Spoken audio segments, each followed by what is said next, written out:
Ton cerveau est complètement détruit et je vais te le prouver dans cette vidéo. Puis ensuite, je vais te montrer comment le réparer à travers des actions concrètes.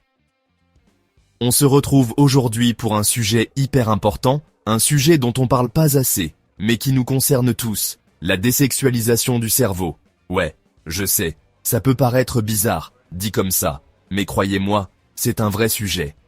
On vit dans un monde hyper sexualisé, le porno est partout, et ça a un impact énorme sur nos vies, que ce soit sur nos relations, notre confiance en soi, ou même notre façon de voir le monde. Aujourd'hui, on va parler de comment reprendre le contrôle. Comment arrêter de subir cette influence constante et retrouver une sexualité saine et épanouie. Je vais vous partager 5 étapes concrètes pour désexualiser votre cerveau. Des étapes que j'ai moi-même appliquées et qui ont changé ma vie. Accrochez-vous, ça va secouer un peu, mais je vous promets que ça vaut le coup. On est ensemble dans ce combat, et je suis sûr qu'on peut tous y arriver. C'est parti! On va commencer direct par le plus gros, le plus tabou, le porno. Ouais, je sais, c'est un sujet sensible, mais on est entre nous ici, on peut se dire les choses. Le porno, c'est comme une drogue, c'est addictif, c'est facile d'accès, et ça nous promet monts et merveilles. Sauf que derrière les belles images, se cache une réalité beaucoup plus sombre. Le porno, ça déforme notre vision de la sexualité, ça nous donne des attentes irréalistes, et ça peut même rendre les relations humaines difficiles. Pourquoi ? Parce que le porno, ça joue avec notre cerveau, ça le reprogramme pour qu'il recherche constamment cette dose de dopamine facile. Et le problème, c'est que cette dopamine facile, elle est accessible en un clic, tout le temps. Du coup, notre cerveau, il devient paresseux, il a plus envie de faire d'efforts pour obtenir du plaisir dans la vraie vie. Résultat, on se retrouve avec des difficultés à créer des liens forts, à être vraiment présent avec l'autre, et même à ressentir du plaisir dans des relations sexuelles réelles. C'est un cercle vicieux, et le premier pas pour en sortir, c'est de prendre conscience du problème. Alors oui, je sais, arrêter le porno du jour au lendemain, c'est pas facile.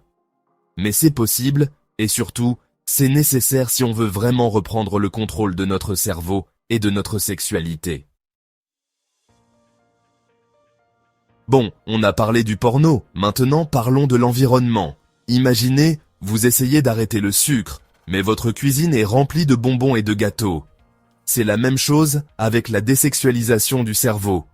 Si vous voulez vraiment changer, il faut commencer par faire le ménage autour de vous. Et quand je dis ménage, je parle de ménage radical. Supprimez TikTok, Instagram, tous ces réseaux sociaux qui vous bombardent d'images sexualisées à longueur de journée. Je sais, ça peut paraître extrême, mais croyez-moi, ça change la vie. Au début, c'est sûr, vous allez ressentir un vide, une espèce de manque. C'est normal, votre cerveau est habitué à recevoir sa dose de dopamine facile. Mais tenez bon, profitez de ce vide pour vous reconnecter à vous-même, pour faire des choses que vous aimez vraiment.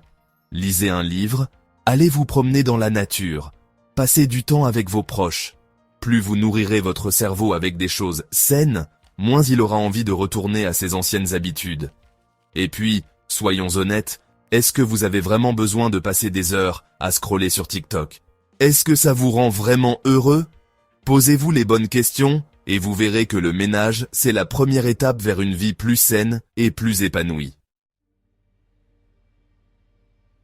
On a nettoyé le terrain, maintenant il est temps de construire quelque chose de solide. Et pour ça, il vous faut une direction, un objectif, une raison de vous lever le matin. Je sais, ça peut paraître bateau, mais c'est essentiel. Quand on n'a pas de but dans la vie, on se laisse facilement distraire par des choses futiles, comme le porno ou les réseaux sociaux. Alors, prenez le temps de réfléchir à ce qui vous fait vibrer, à ce qui vous donne envie de vous dépasser. Qu'est-ce qui vous passionne vraiment ? Quel est votre rêve le plus fou ? N'ayez pas peur de voir grand, de viser haut. Le but, c'est pas forcément d'y arriver, c'est d'avoir une étoile qui vous guide, qui vous donne envie d'avancer. Et si vous avez du mal à trouver votre voie, inspirez-vous des autres, lisez des biographies, regardez des documentaires, écoutez des podcasts. Il y a tellement de gens inspirants dans le monde qui ont accompli des choses extraordinaires, Leur histoire peut vous aider à trouver votre propre chemin, à écrire votre propre légende. Alors n'attendez plus, lancez-vous, trouvez votre voie et mettez toute votre énergie à la suivre. Vous verrez, le reste suivra naturellement. On a vu que le porno et la dopamine facile, ça reprogrammait notre cerveau pour qu'il recherche constamment le plaisir immédiat. Mais la bonne nouvelle, c'est que le cerveau est plastique. Ça veut dire qu'il est capable de changer, d'évoluer tout au long de la vie. Et oui, on peut reprogrammer notre cerveau pour qu'il retrouve un fonctionnement normal, pour qu'il apprenne à nouveau à apprécier les choses simples de la vie. Comment? En le confrontant à des défis, à des difficultés.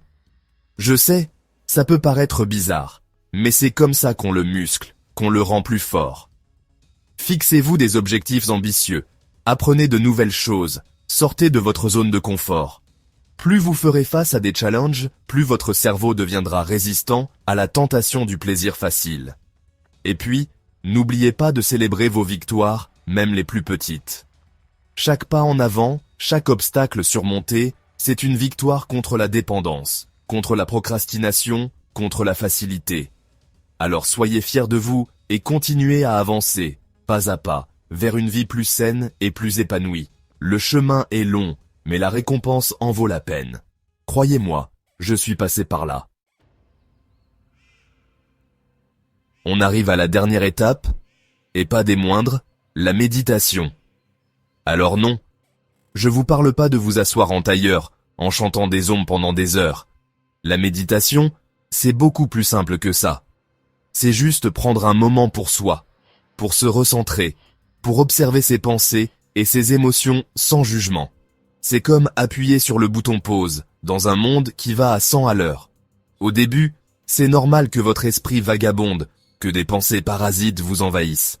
L'important, c'est de ne pas lutter contre, mais de les observer avec bienveillance, comme des nuages qui passent dans le ciel. Petit à petit, avec la pratique, vous allez réussir à calmer le flot incessant de vos pensées et à trouver un espace de paix intérieure. Et c'est dans cet espace de calme et de lucidité que vous allez pouvoir prendre du recul par rapport à vos envies, à vos pulsions. La méditation, c'est un outil puissant pour apprendre à mieux se connaître, à identifier ses besoins profonds et à faire des choix conscients, en accord avec ses valeurs. Alors n'hésitez plus, essayez la méditation, même 5 minutes par jour, et vous verrez la différence. Voilà les amis, c'est la fin de cette vidéo. J'espère qu'elle vous aura plu et surtout qu'elle vous aura donné envie de prendre soin de votre cerveau. N'oubliez pas, la désexualisation, c'est un processus, ça prend du temps, et il y aura des hauts et des bas. Mais le plus important, c'est de ne jamais abandonner.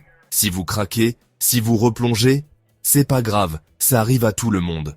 Relevez-vous, apprenez de vos erreurs, et continuez à avancer. On est ensemble dans ce combat, et je suis sûr qu'on peut tous y arriver. Allez, ciao les BG!